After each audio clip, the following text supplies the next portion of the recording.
Hey everyone, this is Bergins, and today we're talking about Cyberpunk 2077 Character Creator. So when it comes to character creation, it is actually not as in-depth as I had expected it to be. There are a lot of options that you could choose from, a lot of presets. For example, this is all the stuff that you could change. And it's so many options, which is amazing.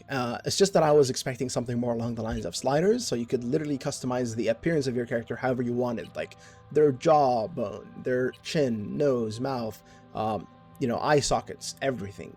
Nonetheless, you could still do so many things, from body piercings to tattoos to hair and nail color to lips and eye color to jaw, nose, mouth. It's just very extensive. There are a lot of options there. 39 eye colors, 39 hairstyles. So it's crazy. And I did notice that there's a difference between the male hairstyles and the female hairstyles. Even though that there are some things that are similar and some things are shared, it's interesting that at the very base of the design itself, or the style, they're the same between the male and female. They're shared. But the female, for example, cornrows, has a longer bun than the male cornrows. So those were the little changes I noticed. And of course, for the female body type, you cannot have any beard or beard style as an option. That's just completely removed. Once you're completely done tinkering with your character, choosing your facial features, your appearance, hairstyle, color, etc., you will be moved on to the next screen where you will be choosing character attributes. These attributes are pretty straightforward. They refer to the original content of Cyberpunk, which is the tabletop role-playing game Cyberpunk 2020 and the latest installment, Cyberpunk Red.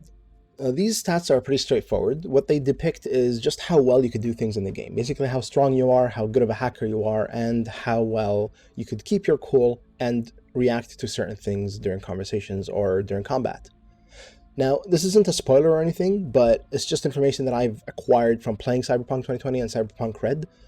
There are some things like, in the middle of dialogue, you're able to respond differently if you had, let's say, for example, a higher reflex level than technical ability, for example. And in this particular conversation, having high reflexes allows you to quickly react to something and say something in response, where otherwise you wouldn't have been able to make that option if you didn't have a high reflex level. So it's pretty good to actually take your time with this, look into these different attributes, read what they mean and what their stats are and how they affect your gameplay.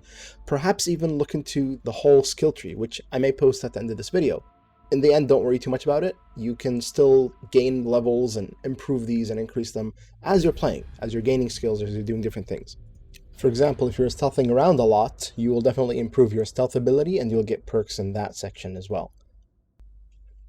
Finally, I'd like to reference something. I don't know if you guys noticed at the beginning, if you remember when I was tinkering with the character creator, I was testing out the audio, the male tone and female voice tone. To my surprise, without realizing what I had done, this happened. I hope you enjoy this edit.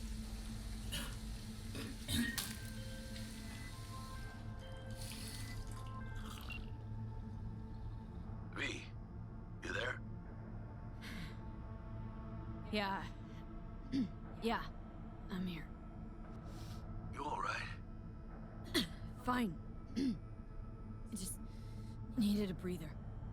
Sounded like you blew your guts airlock. Right, so that's pretty much it. It was hilarious and shocking to me when I first started the game and I heard my V character's voice being a feminine tone voice, and I just remembered like, oh, I had forgotten to change that back after tinkering with it all that time. Subscribe for more content, leave a like if you enjoyed the video, and a comment would be great. Thank you guys, have a great one.